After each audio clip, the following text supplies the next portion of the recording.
नमस्कार दर्शक बंधु बृहत शिव पुराण उपरे आधारित अमर स्वतंत्र कार्यक्रम ओम नमः शिवाय आउ एक नूतन अध्याय को आपण मानकु स्वागत करुछि। आरंभ होई सारिछि श्रावण मास, चारियाडे सृष्टि होई सारिछि भक्तिमय परिवेश। तेबे धार्मिक मान्यता अनुसार एही मासटी बहुत पवित्र अटे। वर्षर एही मासटी को भगवान शिवं को समर्पित करा जायथाय। एही मासरे लक्ष लक्ष संख्यारे शिव भक्त काउडी बा बोलबम यात्रा करिथांती। काउडिया माने विभिन्न नदीरू पानी नै शिवं को जलाभिषेक करिथांती। श्रावण मासरे शिवं को जलाभिषेक करिबार एक विशेष महत्व रहिछि।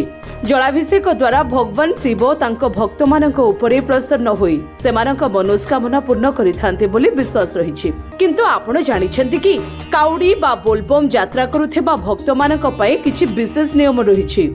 एही नियम अनुसार यात्रा कले मनोस्कामना पूर्ण होइथाय बोली धार्मिक विश्वास रहिछि। तेबे आसंतु जानिबा सेगुड़िक कौन।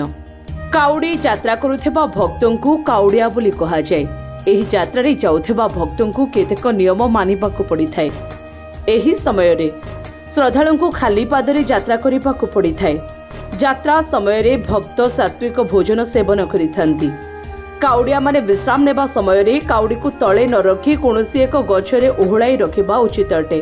जदि आपण काउडी को तळे भूमि उपरे रखुछंती तेबे आपणकु काउडीर कलशरे पुनः जल भरी यात्रा आरंभ करिबाकु पड़िबो। काउडी को श्रद्धालु स्नान परे ही छुईथांते। स्नान न करी काउडी को छुईबा उचित नुहे।